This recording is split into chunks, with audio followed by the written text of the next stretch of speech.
La dépose du système d'admission intégré nécessite l'utilisation d'un kit de bouchon.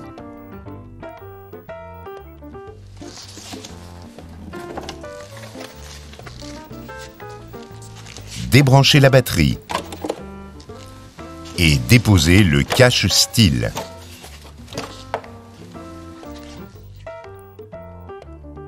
Pour faciliter l'opération sur 307, déposez la traverse plastique de pare-brise et les plaques d'insonorisation, en prenant soin, par la suite, de ne pas heurter la partie inférieure du pare-brise.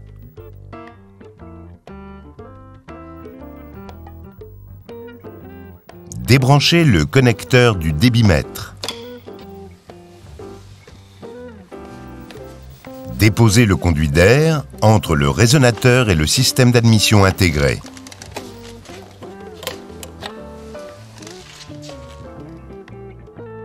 Le résonateur est fixé par 2 vis.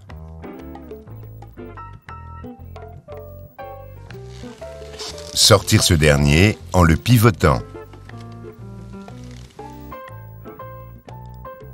Déposez le col d'entrée d'air et le raccord d'entrée d'air du turbo.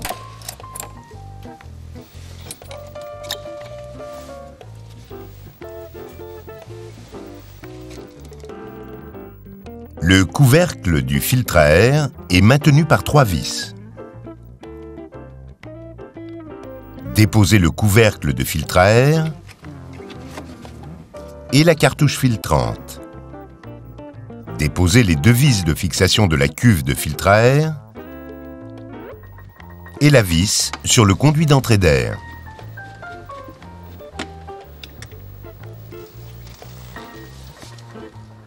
Écartez le faisceau électrique.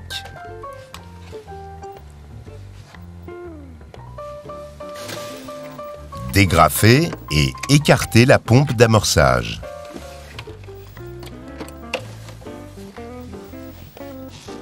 Retirez la cuve de filtre à air.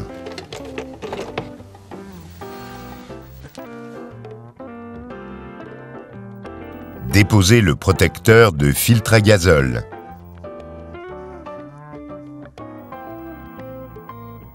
Écartez le tube d'assistance au freinage. Le filtre à gazole est maintenu par une vis de fixation. Débranchez les tubes d'arrivée et de sortie gazole en respectant les consignes de propreté. Obturez les raccords à l'aide du kit de bouchon.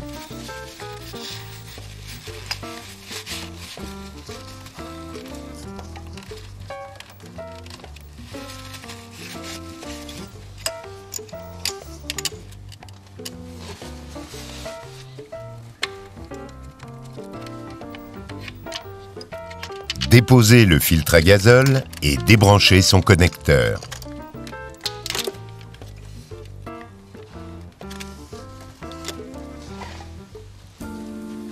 Déconnectez le faisceau et débranchez les connecteurs des injecteurs.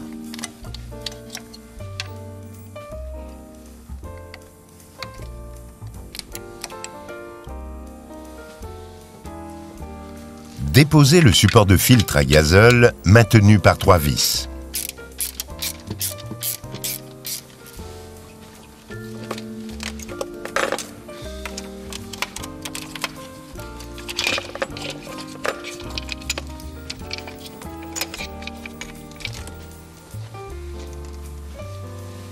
Débranchez le retour et l'arrivée gazole.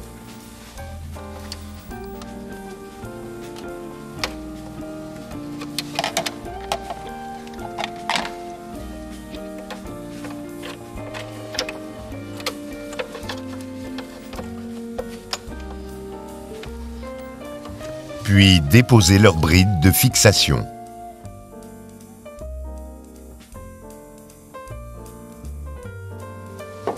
Dégrafez le faisceau et déposez le carter supérieur de distribution. Déposez le circuit de retour du carburant.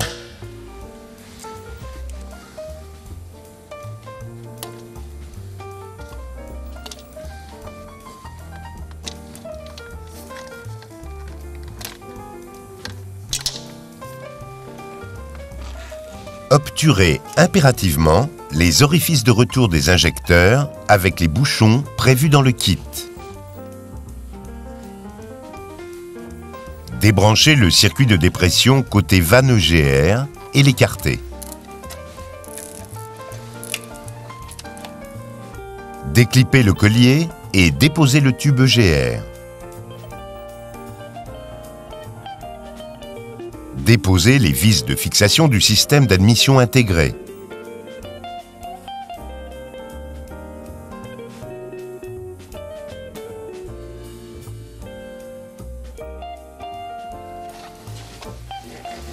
Déposez le système d'admission intégré inférieur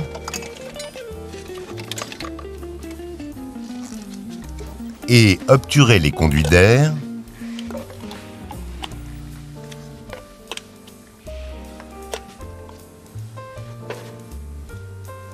et le porte arbre à cam à l'aide du kit de protection.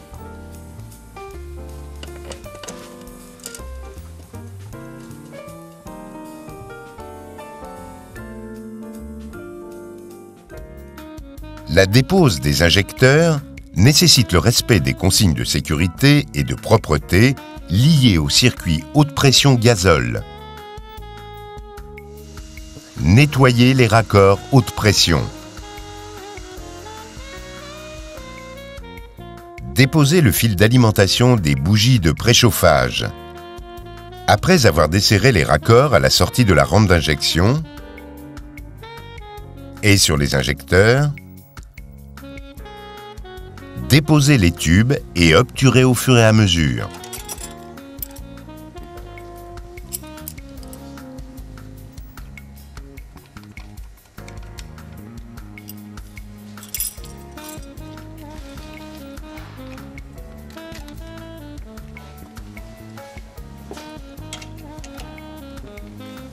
Déposez les vis de fixation des brides.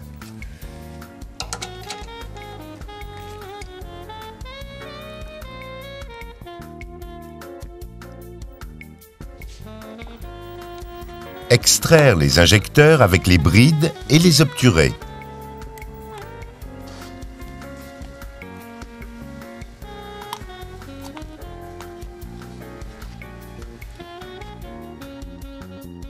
En cas de difficulté pour extraire un injecteur, retirez la bride et décollez l'injecteur en le faisant tourner à l'aide d'une clé plate.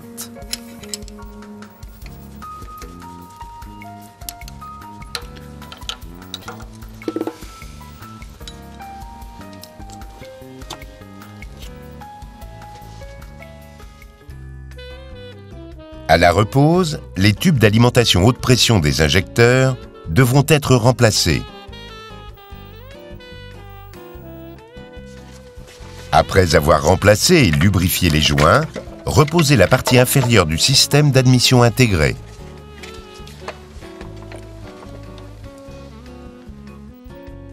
S'assurer de la présence des butées caoutchouc.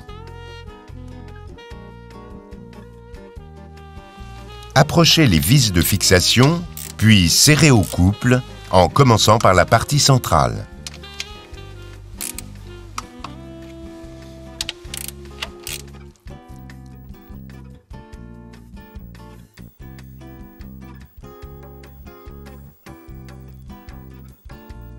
Serrez les vis des pattes de fixation. Déposez les bouchons sur le circuit de retour carburant et reposez ce dernier.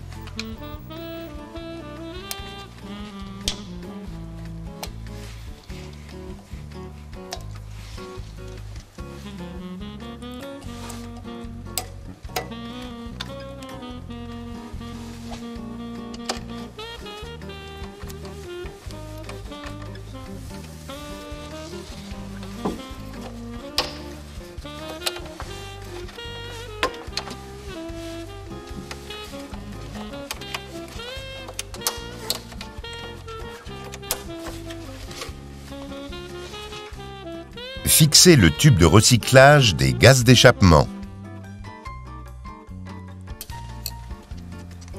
Branchez les connecteurs des injecteurs. et reconnectez le faisceau.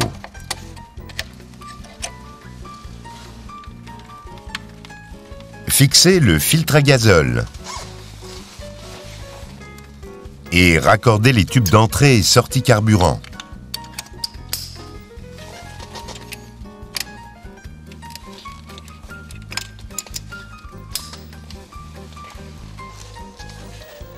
Positionnez les pions de centrage du boîtier du filtre à air et le fixez.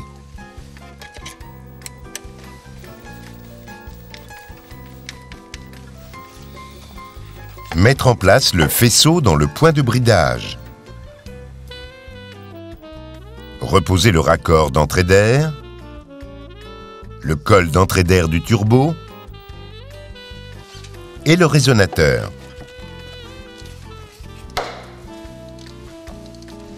Terminez la repose et rebranchez la batterie.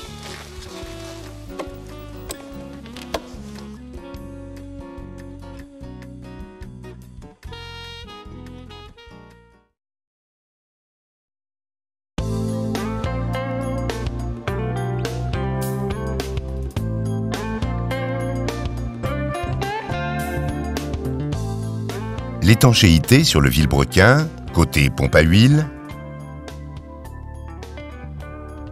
et volant moteur, ainsi qu'en bout d'arbre à cames, côté pignon de distribution, est assurée par des bagues d'étanchéité comportant une lèvre de téflon préformée.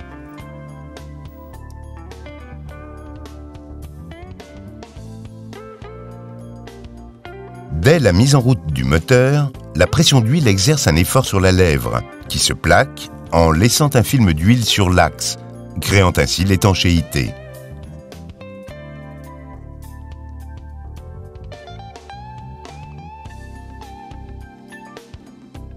Les bagues d'étanchéité neuves sont livrées sur leur support de montage et devront le rester jusqu'à leur mise en place afin de ne pas les déformer ni laisser de traces sur les portées. L'échange de la bague d'étanchéité côté pompe à huile nécessite la dépose de la courroie de distribution.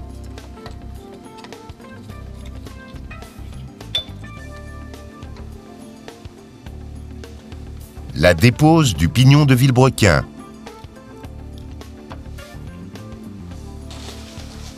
Ainsi que de la clavette. Percez avec précaution dans l'armature de la bague d'étanchéité.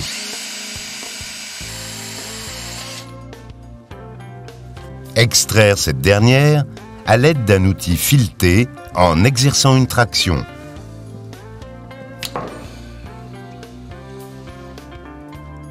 Un outillage spécifique est adapté à la repose de chacune des 3 bagues d'étanchéité en fonction de leur diamètre.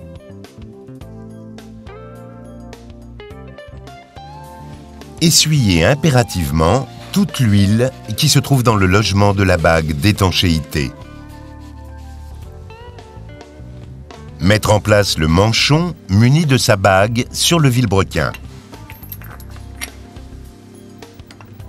Placez le tampon de montage et serrez la vis de la poulie de vilebrequin de manière à mettre en contact l'outil et le corps de la pompe à huile.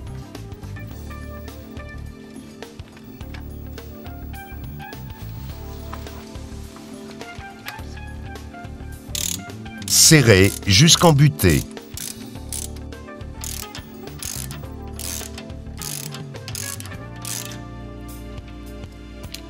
Déposez le tampon de montage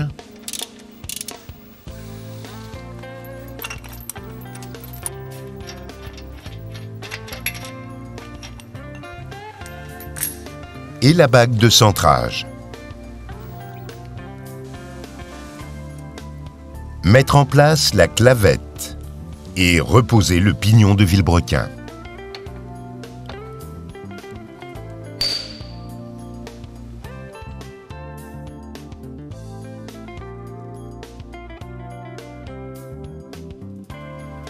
Reposez la courroie de distribution et poursuivre les opérations dans l'ordre inverse de la dépose.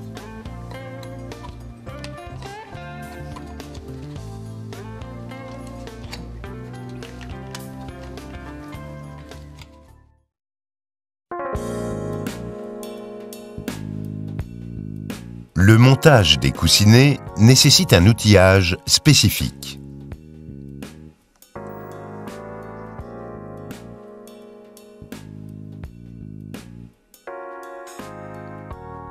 Les coussinets de Villebrequin, côté carter-cylindre, sont positionnés par un index. En revanche, les coussinets de Villebrequin, côté carter-chapeau, ne possèdent pas d'indexage. Il en est de même pour les coussinets de bielle. Le positionnement des coussinets, côté carter-chapeau, est réalisé par un gabarit spécifique qui comporte des butées de calage.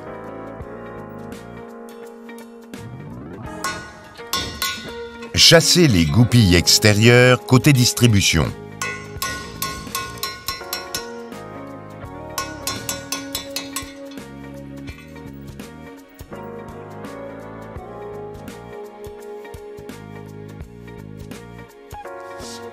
Côté embrayage, enfoncez les goupilles en dessous du plan de joint.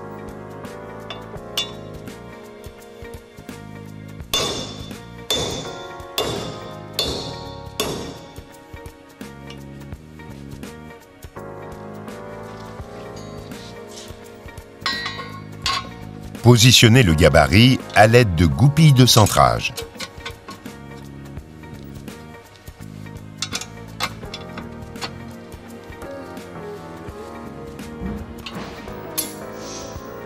Mettre en place les coussinets dans les lumières de positionnement.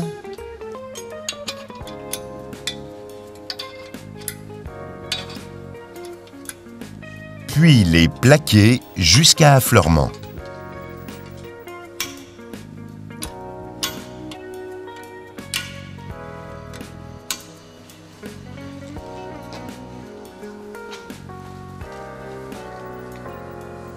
La pose des coussinets de bielle, côté corps et chapeau, est réalisée par deux demi-cales, comportant deux valeurs de calage en fonction de la largeur des coussinets.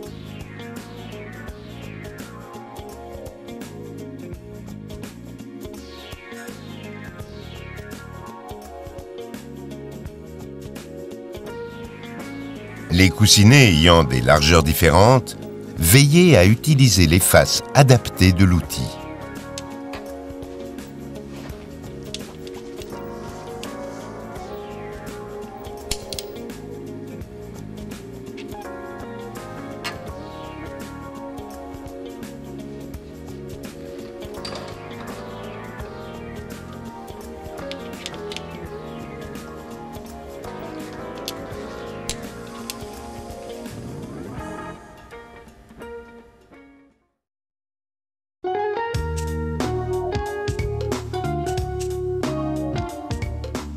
Le graissage sous pression est assuré par une pompe à huile de type duocentrique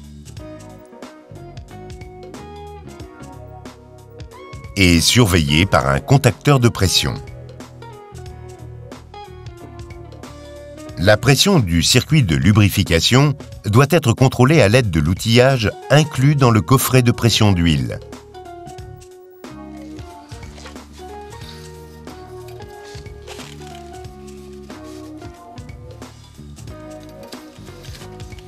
Après avoir contrôlé manuellement le niveau d'huile,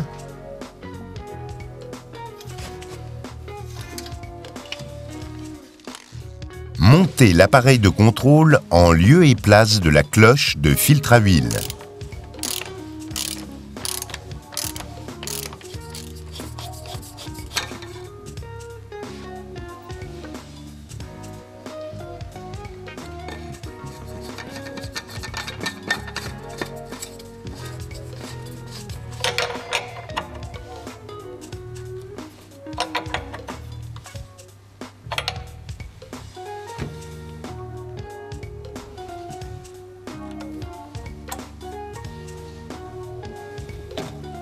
Raccordez le manomètre de pression.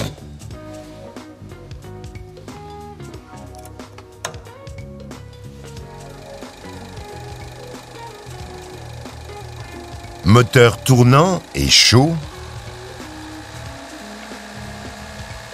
Comparez les valeurs indiquées avec celles préconisées dans les méthodes.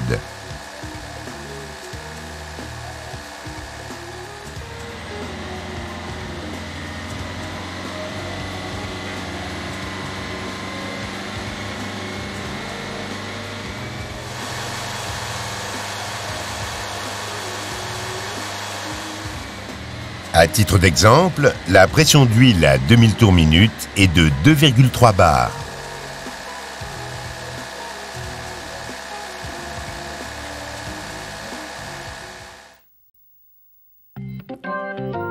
Certaines interventions sur le moteur DV4TD, particulièrement sur le circuit de gazole et concernant l'étanchéité, nécessitent des précautions de propreté et de sécurité qu'il est impératif de respecter.